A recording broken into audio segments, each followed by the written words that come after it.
Hi, third grader. I'm Miss Altschul, and I'm so excited to meet you on our first day of school.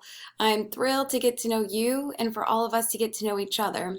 But before that happens, I thought I'd read to you a book, and this is about John's first day of school. It's called The Extraordinarily Ordinary First Day of School by Albert Lorenz. Let's get started.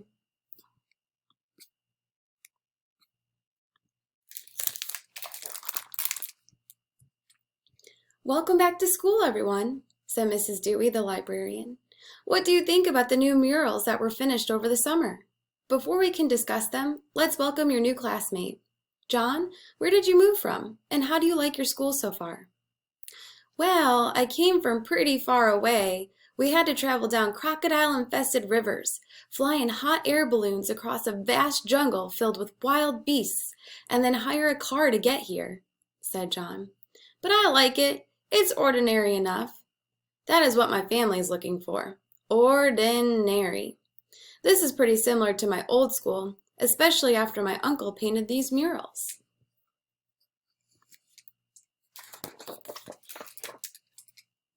Did he? Asked Mrs. Dewey. They seem so lifelike.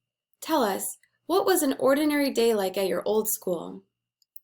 Well, here I walked to school, whereas before I had to take the bus. It was always a rowdy scene.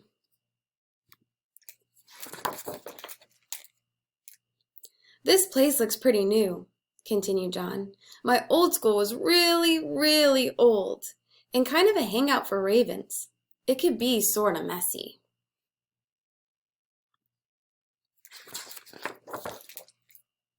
Our teachers welcomed us on the first day of school, just like here, but sometimes they made us sorta nervous. All the growling and lip smacking. There was always a kid or two who went missing. Who didn't come back for day 2. You mean they transferred? Asked Mrs. Dewey.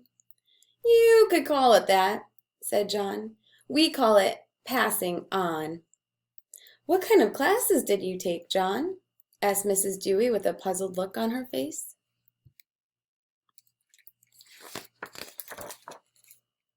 In our natural science class, continued John, we saw a lot of nature close up, extremely close up, because Mr. Origins didn't believe in cages. We had to be careful not to get droppings on our test.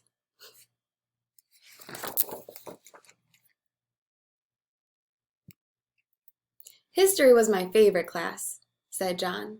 Mrs. Oldentime said the best way to understand history was to meet and talk to people who made it. She introduced us to a lot of people. In band, continued John, the music seemed to come to life, and the instruments too.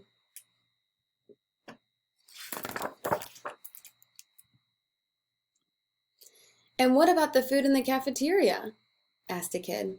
Delicious, exclaimed John, though sometimes sort of sad because we might eat what we studied in science that day.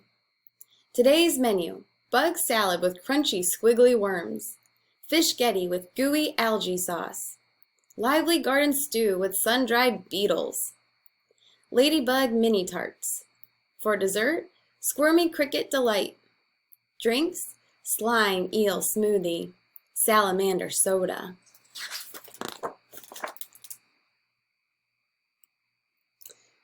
And what did you study in English class? Asked Mrs. Dewey with a frown. English was always rockin', answered John. The characters and places flew off the pages. Sometimes they would rearrange themselves in the stories, though, and that made test time hard.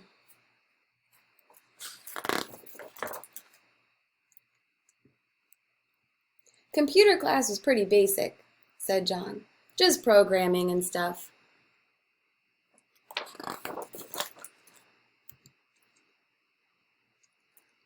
During recess, continued John, we would race horses, bungee jump, and parasail. It was great fun.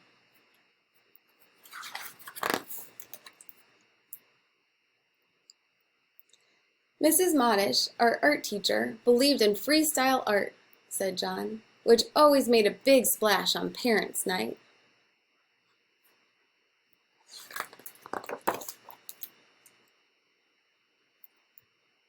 Once a year we went on a field trip, said John. We went on one last year, said a girl sitting nearby, to the zoo. Oh, that sounds like fun, responded John. We never went to places with animals or anything interesting like that.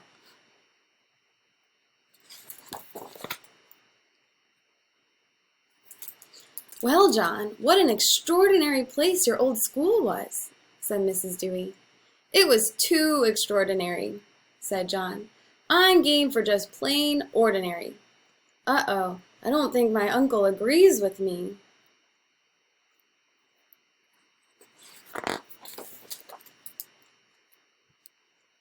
When school was out, John walked home, just like the other ordinary students, though a lot of them appeared to be running pretty fast. How was your first day, honey? Did they like Uncle Fresco's murals? Asked his mom. They did at first, I think. The librarian wanted me to tell everyone about my old school, said John. Did you tell her and the class what a nice school it was? Asked his mom. I tried, but Mrs. Dewey and the kids suddenly all ran away. Can Uncle Fresco paint a still life sometime? And that's the end of that book. So I hope you enjoyed this book. It was definitely silly, and John's first day of school is probably not going to be anything like our first day of school, but I'm really excited to do some fun things with you. So get a great night's sleep, eat a healthy breakfast, and get ready for some fun. See you then!